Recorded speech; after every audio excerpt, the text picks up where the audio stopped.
Bom dia, vamos iniciar aqui o nosso capítulo 6, pelo menos na sequência que nós temos no nosso curso, de uma edição anterior, né, a edição que vocês estão seguindo agora, que nós temos na biblioteca da Unesp.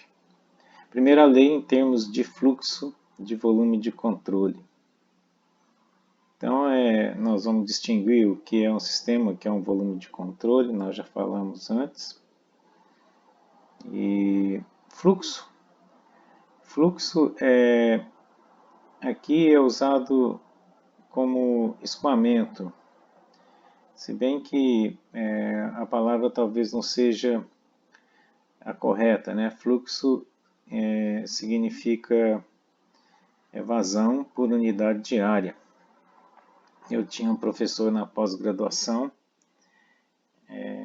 que pegava muito no pé dos alunos quando se falava fluxo, né? Fluxo, ele sempre perguntava o que é fluxo, né? Fluxo é vazão por unidade de área, mas em muitos locais, ou em muitas referências, a gente vê fluxo no sentido de escoamento.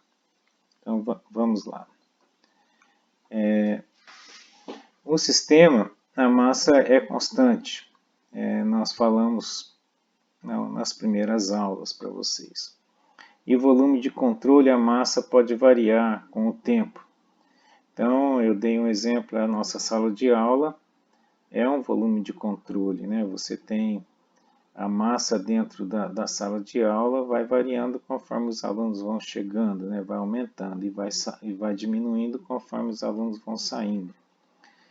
Então, o volume de controle, em princípio, né, é um volume fixo no espaço. Ele não precisa ser fixo no espaço, é claro que se você for estudar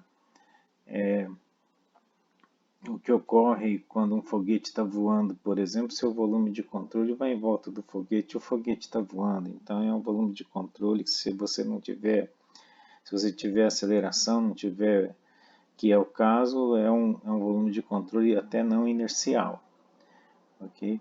Ele não é inercial, então tem algumas coisas. No nosso caso não, no nosso caso nós vamos colocar um volume de controle em volta da sala de aula, pelo menos em termos assim de uma relação a um sistema na Terra, a sala de aula está parada, né? E uma caldeira, um sistema de um ciclo, né, que opere, onde você coloca um volume de controle em volta de uma turbina, ou em volta de uma bomba, ele é um volume inercial. E aí você tem, e parado, né?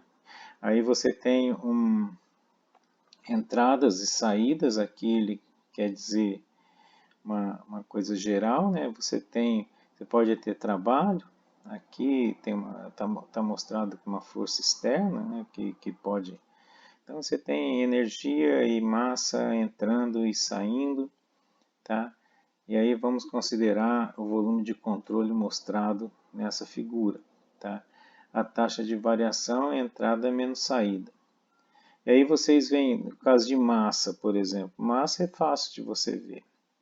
Se a variação da massa aqui dentro for zero com o tempo, né, o que significa? O que está entrando é o que está saindo.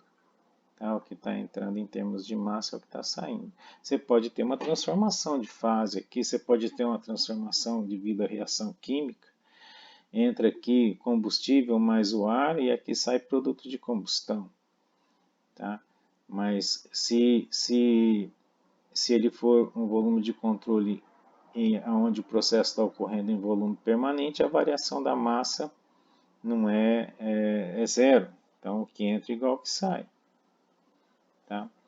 Esse é um processo, muitas vezes, é o processo contínuo, né, que a gente tem na empresa. Tem processo que não é contínuo, né? Você tem, por exemplo, um processo de batelada. Você vai lá e aquece um tarugo, por exemplo. Deixa lá 2, 3 dias para aquecer. para depois ele ser forjado. Esse daí é um problema de batelada, o volume de controle. Quando o tarugo entra e quando o tarugo sai, eu tenho uma variação de massa lá dentro. Ok? Então, no volume de controle é o seguinte, se a variação de massa não for zero, ou alguma coisa está acumulando, ou alguma coisa está saindo, né? Saindo, tá? Ou o net, né? O líquido o que está entrando é maior do que o que está saindo, ou o que está saindo é maior do que está entrando em termos de vazão, tá? A taxa de variação é mais a entrada menos a saída, tá? E aí nós temos aqui com o volume de controle ainda, né? A gente repete a figura, eu gosto de repetir figura para não ficar voltando e indo, né? No instante t, o volume de controle tem a massa mt e o incremento de massa dme que está entrando. A gente pode separar assim, né? E no instante t mais ΔT, ou dt, possui a massa mt mais dt e o incremento de massa que está saindo, ou decremento, né? E aí então eu tenho mt mais dme, é mt mais dt mais dms. Claro, é o que entrou, o que tinha mais o que entrou é o que ficou mais o que saiu. Ok? Olha só, eu costumo fazer na sala de aula, né? Você tem um volume de controle, você tem 2 alunos na sala, você entrou, tem 2 alunos na sala, entrou mais um, ficaram 3. Tá? Daí, ao mesmo tempo, saíram 2. Ficou 1. É isso. Então, é isso que está dizendo, né? Então, DME menos DMS é MT mais DT menos MT. T no instante T mais DT. Ou seja, MT mais DT menos menos MT é DMS. Saiu, S é sair e é entrada. Tá? No livro em inglês, vocês têm invertido, né? Que saída é exit. Tem o E e I é entrada em let. Né? O in. Tá? Em termos de fluxo, tem-se que, então, mt mais dt menos mt dividido por dt, divide por dt, divide por dt igual a zero. No limite, quando dt é igual a zero, eu tenho que a variação da massa dentro do volume de controle é igual à vazão que entrou menos a vazão que saiu. Eu sempre faço isso na sala, faço uma salinha aqui assim, entendeu? Eu falei 2 e 1, mas põe 10 e 2, 10 aqui, né? 10. Entraram 2, saíram 3, ficou 9, tá? É isso que a gente tem. Então a variação é 1, né? É o que entrou menos o que saiu. É claro que se existirem várias entradas e várias saídas, eu tenho somatório aqui, né? Somatório das várias entradas e várias saídas. A gente costuma falar, quando eu vejo um somatório, eu fico assim, assustado, né? Por causa do símbolo de somatório é assustador, tá vendo? Parece que vai comer o que tem aqui dentro, né? Desculpa. Então, vocês têm, então, essa a variação, o somatório de tudo que entra em termos de vazão, variação lá dentro, menos somatório de tudo que sai.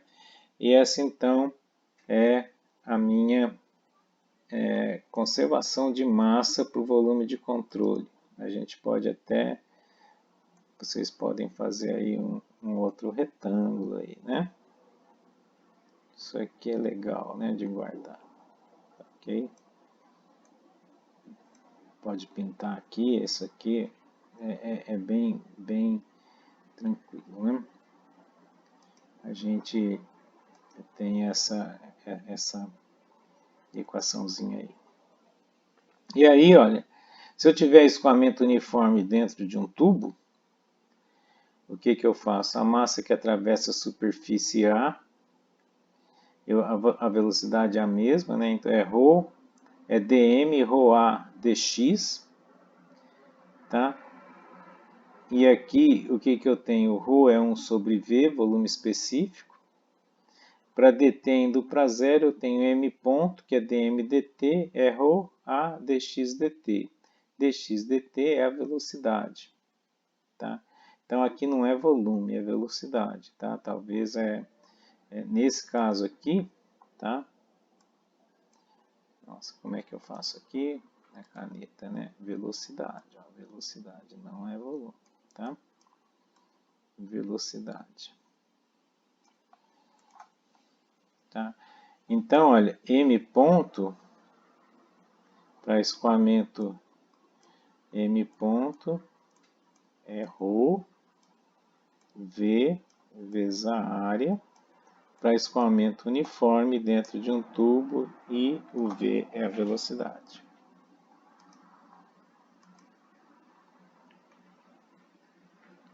Aí temos então a primeira lei em termos de fluxo de volume de controle. Esse é um conceito importante porque tem inúmeras aplicações, apesar do afastamento do ponto de vista de sistemas de equilíbrio, em equilíbrio. Mas tem o nosso curso inteiro agora vai ser baseado, vai ter uma, vamos dizer assim, uma das pernas, né? Uma das bases dele é essa, né? Essa primeira lei. Para o intervalo de tempo dt, tem-se as quantidades de calor ΔQ e de trabalho ΔW, ou dQ, dW, que aqui é dizer que depende do caminho, atravessando a fronteira do sistema, ou seja, aqui é a primeira lei para um sistema. Se eu variar no tempo, só dividir pelo dt. Aqui eu copiei de novo a equação, não precisava voltar. No limite, o que que eu tenho? Aqui, lembra no outro capítulo, eu tenho energia interna, energia cinética e energia potencial. Muitas vezes a gente quase sempre vamos desprezar esses termos aqui. No limite, quando dt é igual a zero, tem-se, então, o ΔQ, o dq dt, o deltazinho de Rho, de Rho é parcial, né? Pelo menos é assim que eu me lembro. É o Q ponto, taxa de transferência de calor, e esse aqui, ΔW dt, é a potência. Então, como isso aqui, U mais EC mais EP é a energia do sistema, eu tenho então que a variação da energia do sistema com o tempo é o Q ponto, taxa de transferência de calor, menos a potência. Analisemos a figura que mostra o volume de controle em que calor, olha, calor entra aqui, trabalho sai aqui ou sai ali, entendeu? No caso geral, e massa aqui, entendeu?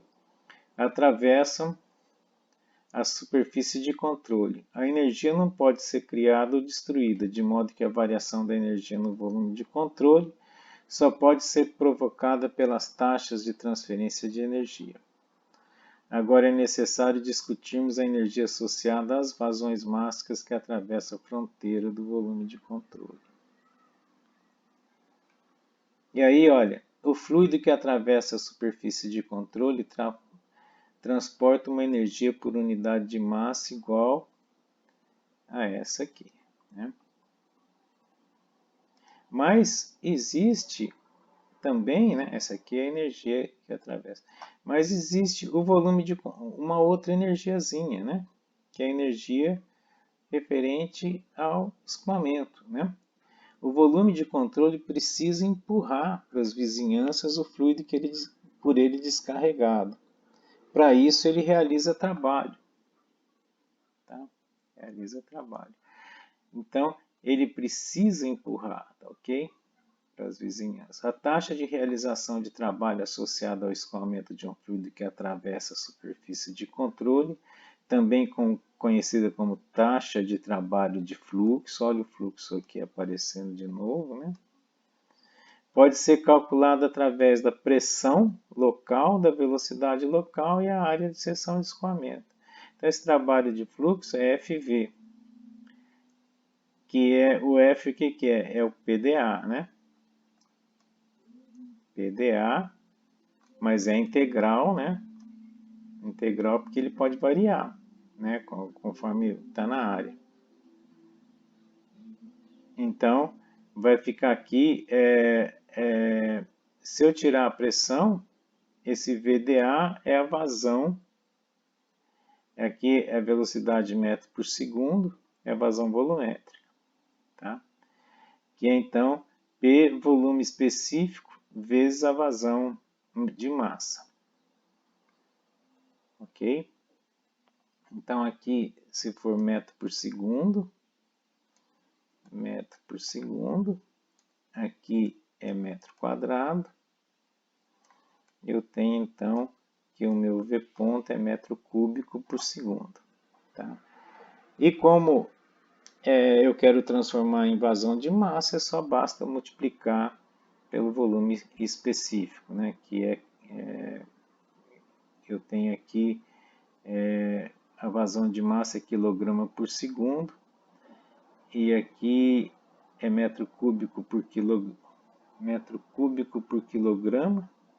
É que está certo isso aqui? Metro cúbico por quilograma está certo, fica metro cúbico por segundo. Então, o volume de controle realiza trabalho para descarregar os escoamentos. E aí você vê que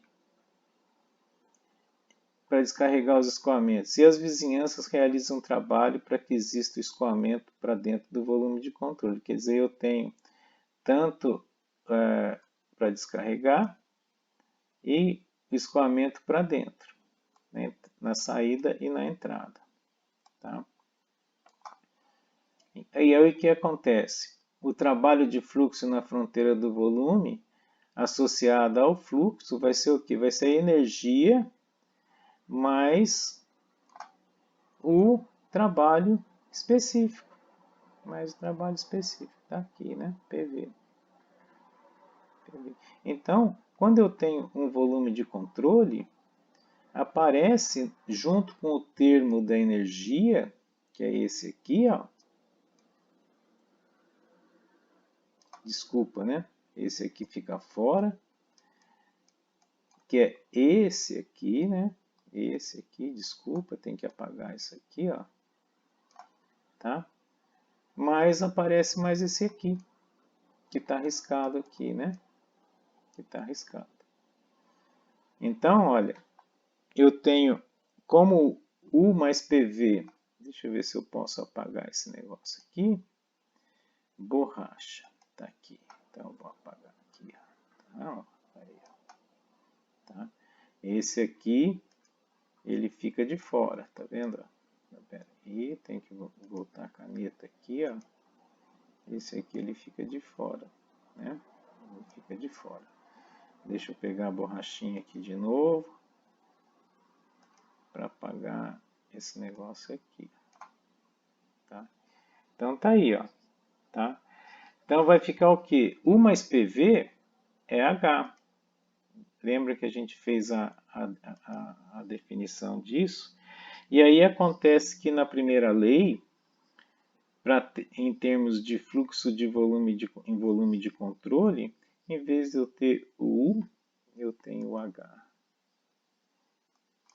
Em vez de eu ter, por quê? Porque aparece aqui o U mais PV. Ok? E aí como é que fica, né? Aplicando a primeira lei da termodinâmica a volumes de controle, com a equação dE dt, que eu tenho aqui, ó, eu vou colocar aqui, né? dEVC dt é Q ponto menos W ponto, mais o que entra, menos o que sai, mais o trabalho de fluxo. Tá?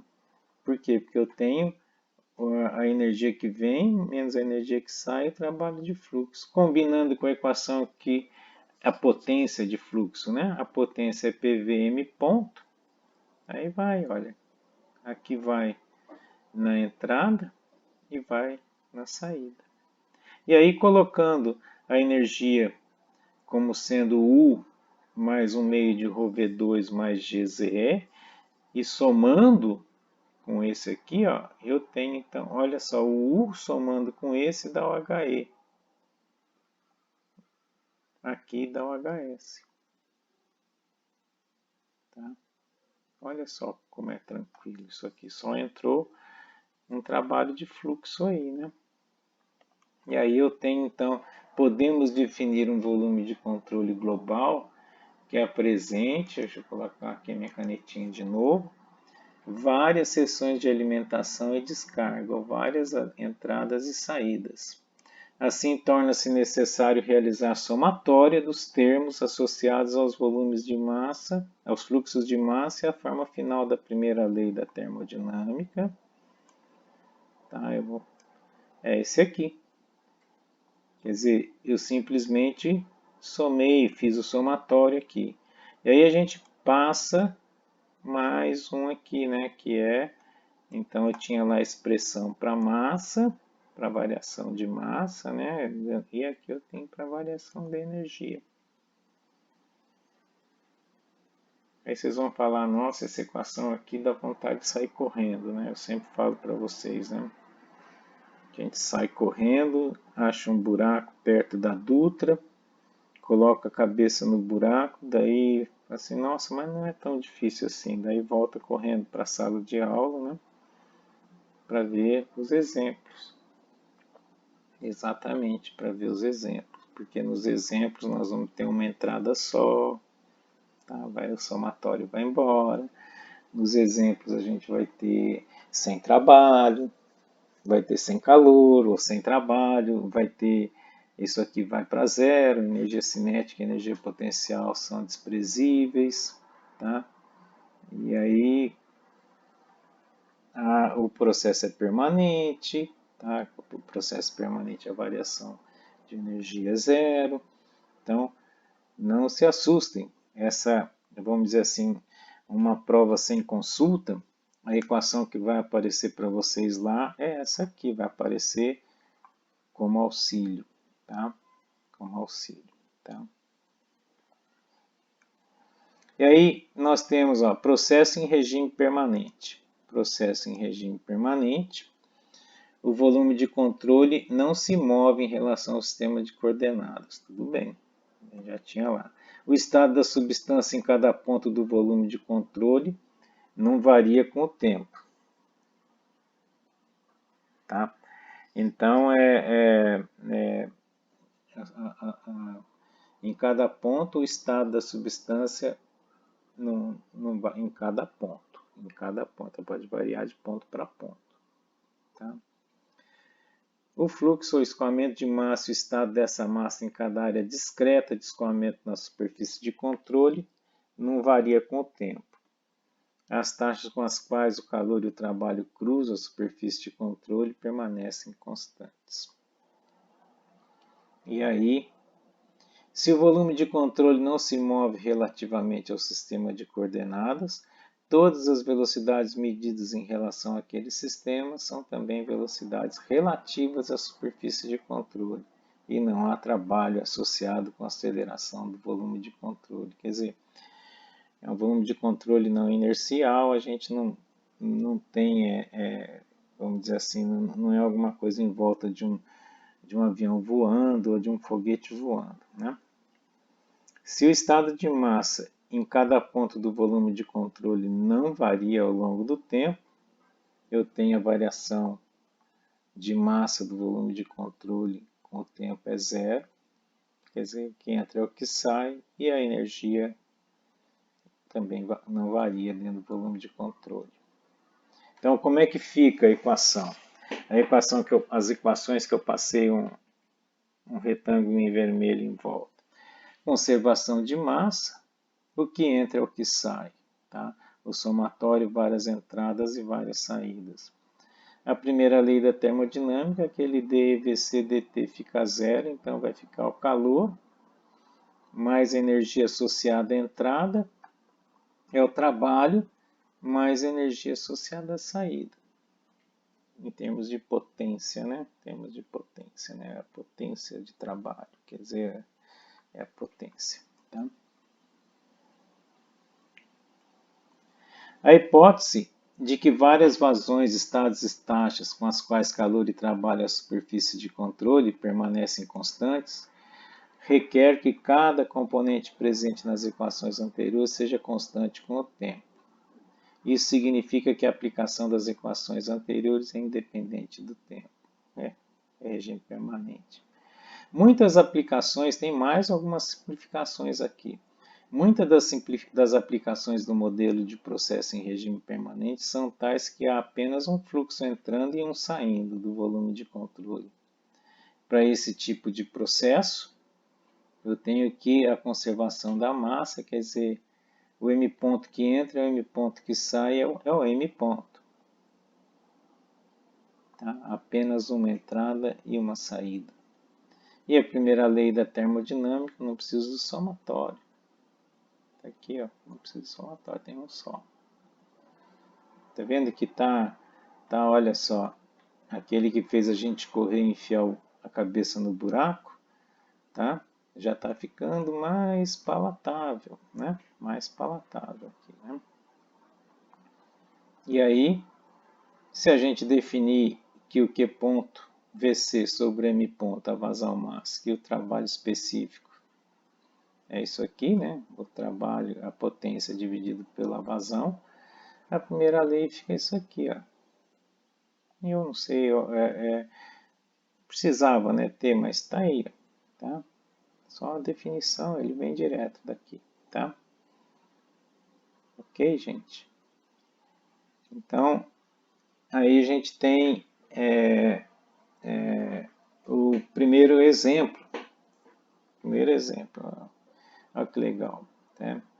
O compressor de uma turbina a gás, eu tenho que ter um compressor, uma turbina, né? De grande porte, recebe ar do ambiente. A uma velocidade baixa, quer dizer, a velocidade de entrada é aproximadamente zero. Eu falei que várias vezes a energia cinética era desprezada, ela não vai ser aqui, eu acho. Vamos ver, né? 95 kPa e 20 graus Celsius. Tá? Na saída do compressor, o ar está a 430 graus Celsius, 1,52 MPa e a velocidade de 90 metros por segundo. Sabendo que a potência de acionamento do compressor é igual a 5.000 kW, determine a vazão máxima de ar que escoa na unidade, quer dizer, considerando que eu não tenho perdas, né, nenhuma. Então você vê, a entrada eu tenho a velocidade aproximadamente zero, ar, né? Temperatura de 20 graus Celsius, 293 Kelvin. Na saída eu tenho a velocidade de saída 90 metros por segundo, a pressão 1,52 megapascal e a temperatura 430 graus Celsius, 703 Kelvin. O compressor está aqui. O esquema do compressor. E aí o que eu tenho? M ponto de entrada é igual a M ponto de saída igual a M ponto. Calor, eu não tenho calor. Quer dizer, eu vou considerar que eu não tenho perda de calor, não tenho o compressor não está esquentando a atmosfera em volta, não tenho perda nenhuma, também não tem entrada de calor. Não tem porquê, é o compressor adiabático. E aí eu tenho que a minha potência é dada, né? 5.000 kJ por segundo, tá aqui, ó. 5.000 kJ por segundo, tá aqui, tá aqui. E aí a minha equação, jogo fora a velocidade de entrada, vou considerar que a potencial é desprezível, ou pelo menos a diferença entre elas é desprezível. Ele manda considerar essa velocidade aqui, ó, tá? E aí eu tenho que o trabalho a potência do volume de controle é M ponto, que multiplica HE menos HS menos VS ao quadrado sobre 2. Aí eu tenho que HE é 29328 kJ por quilograma. Tem que entrar na tabela de ar. Para isso. Eu não sei se tem que fazer interpolação. Eu acho que tem que fazer interpolação. Eu tenho uma temperatura de entrada, eu entro e tiro o HE. Eu tenho uma temperatura de saída, eu entro e tiro o HS. E aí eu tenho então que calor que entra e trabalho que sai, positivo. Então o trabalho está entrando no compressor, ele é acionado por 5.000 kW. Menos 5.000 é M ponto 293 menos 716,79 menos 90 ao quadrado sobre 2 metros cúbicos por segundo. Metro quadrado por segundo ao quadrado, desculpe. A soma dos expoentes pelo menos deu 4. Né? Então aqui, eu não fiz aqui para vocês, mas eu diria para vocês que esse termo aqui é muito pequeno com relação a essa diferença, mas vocês podem fazer. Tá? Transformar kJ por quilograma em metro quadrado por segundo ao quadrado. E vocês vão ver que esse termo aqui é pequeno com relação ao outro. Ele é pequeno. Tá? E aí então M ponto sai. Vai ter que fazer uma transformação de unidade aqui. Né? Vai ter que fazer. Kilojoule é kilonewton metro. Tá? O kilonewton é 1000 vezes o quilonewton é 1000 vezes o newton. O newton é quilograma metro por segundo ao quadrado. Corta o quilograma, vocês vão fazer a relação entre um e outro aqui para ver que esse termo aqui é pequeno. Tá? Eu faço isso em sala de aula. Aqui, se eu for fazer isso aqui, vai demorar um pouquinho. Mas vocês não vão ter trabalho nenhum em fazer isso, né? Transformar kJ por quilograma em metro quadrado por segundo ao quadrado. Ok? Tem mais um exemplo aqui, ó. Um difusor isolado alimentado com ar a 300 Kelvin, 100 kPa e a velocidade de 200 metros por segundo. As áreas das seções transversais de alimentação e descarga são respectivamente 100 milímetros quadrados, tá aqui, e 860 milímetros quadrados. A velocidade do ar na descarga do difusor é 20 metros por segundo. A entrada é 200. Determine a pressão e a temperatura do ar na saída. Okay? Então aqui, ó, eu tenho essas condições. E aqui eu tenho essas condições. Eu já vou, então, olha só. Eu tenho uma entrada e uma saída. Eu repeti o desenho aqui, tá? O que entra é o que sai, não tem o somatório, o M ponto. Tem calor? Não. Tem calor no difusor. Tem trabalho? Não. Tem trabalho. Não estou fazendo trabalho em lugar nenhum, nem requerendo trabalho. Tá? Aí o que eu tenho? M ponto, aqui na entrada, tá vendo? HE mais 1 meio de V ao quadrado, mais M é igual a M ponto HS e tal, né? Aí vai ficar isso aqui, ó. Daqui vai ficar isso aqui, HE menos HS, V ao quadrado dá zero, M ponto qualquer que seja. Então vai ficar H de saída e H de entrada. V ao quadrado menos VS ao quadrado sobre 2. Aí o que eu tenho? Vou na tabela para 300 Kelvin, eu acho que é direto, tá? Mas aqui, se não for, mas ele é, né? Então, acho aqui um HI. Aí eu ponho aqui, ó, a minha diferença, né? Eu coloco você vê que aqui já é, dá para você ver, né, que tem que fazer a transformação para metro quadrado por segundo ao quadrado. Você vê que aqui já dá 20, dá menos de 10% para esse difusor, para um difusor, né? Mas tá aí. Então, HS 320.272, né? 320.272 kJ, aqui era joule, kJ por quilograma. Tá? E aí, com 320.272 eu entro na tabela, faço interpolação e acho a temperatura de saída, 320 Kelvin, 319.698 Kelvin. Considero como gás perfeito, PV sobre T na entrada é PV sobre T na saída. Tá? Aí eu tenho que a pressão de saída, aí eu transformo isso aqui em termos de vazão volumétrica, né? E vazão volumétrica é a velocidade vezes a área. Tá? Então vai me dar PE, VE, AE, TS, VS, AS, TE. Esse aqui é a vazão volumétrica. Metro por segundo vezes metro quadrado, metro cúbico por segundo, né? E aqui também. Então eu tenho aqui, ó, só colocando os valores, a pressão de saída 123,91 kPa. Sempre tomando cuidado com as unidades. Tá? Sempre tomando cuidado com as unidades. Então aqui achamos e aqui achamos. Ok? Então essa é a nosso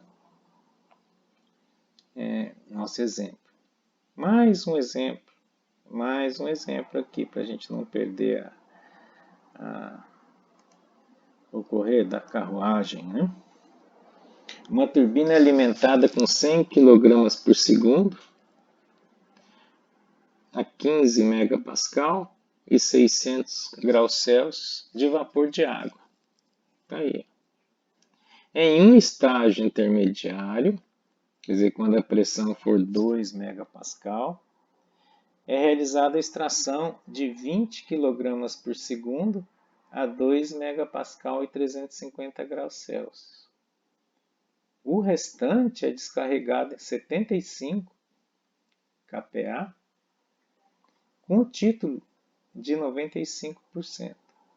Admitindo que não haja transferência de calor, quer dizer, isso aqui, nossa, quero a caneta, né? Que não haja transferência de calor, quer dizer, o meu Q ponto, aqui é um ponto, né? É igual a zero, tá? Nem variação de energia cinética e nem variação de energia potencial determine a potência. É aplicação direta da fórmula, gente. Não tem nada de coisa. Primeira coisa eu vou querer saber é onde eu estou. Onde eu estou significa se eu estou saturado, como eu estou, né? Se eu estou saturado, superaquecido e tal, entendeu? E aí a gente vai, tá?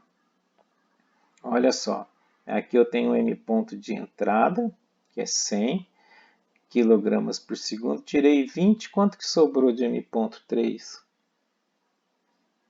100 menos 20 é quanto sobrou? 100 menos 20, né? Então vamos lá. A equação para regime permanente. Aqui eu tenho regime permanente, não tem variação de energia. Não tenho, como falei, né? Não tenho calor, ou taxa de calor, não tenho velocidade. Esse potencial, no mínimo, a diferença é muito desprezível, tá? E aqui a velocidade, tá? Algumas vezes eu faço isso aqui para mostrar que esse termo é desprezível com relação ao resto, né? Sempre. Aí como é que fica aqui? M.E, somatório, só tenho 1. M.1, H1. é igual a M.2 H2 mais M.3 H3, mais o trabalho, ou a potência, né, relativa ao trabalho. Entrada, 600 graus 15 megapascal, H1 3582 kJ por quilograma, deve ser lá superaquecido. Vocês têm que ver onde eu estou, né? Onde eu estou. Tá? Onde eu estou. Ele deve, não, ele é superaquecido. Esse 600 aqui está acima da temperatura crítica, né? O 2, que eu estou extraindo em 2, 350, 2 megapascal, também superaquecido. Pego direto da tabela. 3, 75 kPa, x 95%. Vou lá, acho HL, HV e acho meu H3. Como é que eu acho meu H3?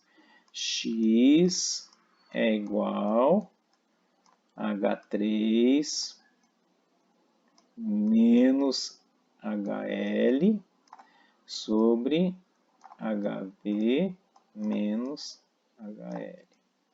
Mais uma vez eu peço desculpas por estar usando o mouse para escrever. Eu tentei com uma caneta que a minha esposa tem, para ela trabalhar no Mac dela, né? Mas eu não consegui trabalhar direito com ela, eu preferi trabalhar não tão direito com o meu mouse aqui, né? E aí eu coloco, só colocar lá, ó. Pronto, ó. Falei para vocês que o M3 é a diferença. Coloco aqui vai M1, M.1, né? M.3 aqui 80, né? 2 e 3 e o trabalho da turbina está aqui. Ok, gente? Mais um. Vamos aproveitar fazer mais um, né? Uma pequena bomba hidráulica. E aqui o meu H vai ser considerado diferença de energia potencial. Eu tenho água líquida, né? A água líquida ela tem uma massa específica bem mais alta, um volume específico bem mais baixo. Uma pequena bomba hidráulica é utilizada em um sistema de irrigação. Ela transfere 5 kg por segundo de água a 10 graus Celsius e a 100 kPa de um rio para um canal aberto, 20 metros acima do nível do rio e da bomba. O processo é adiabático e a temperatura da água permanece constante. Determine a potência necessária para o bombeamento. A mesma coisa, é a mesma equação. Quer dizer, teria que ser a mesma equação, né? Não faria sentido eu colocar aqui uma equação que não tem nada a ver, né? Equação desse capítulo, né? Então vamos lá. Uma entrada e uma saída. Está aqui. Não tem aqui equação. Não tem a variação de energia, né? Que aqui é zero.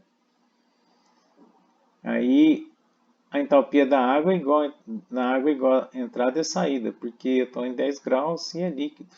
E a pressão é 100 kPa. Eu só tenho que dar uma potência aqui para vencer a altura. Então aqui a altura, a diferença de altura, né? A diferença de altura ela está aqui, ó. Então aí, ó, fácil, né? Fácil. E aí a gente fala que é trabalho que entra, calor que entra e trabalho que sai positivo. O inverso, né? Calor que sai, trabalho que entra negativo, trabalho da bomba calculado aqui.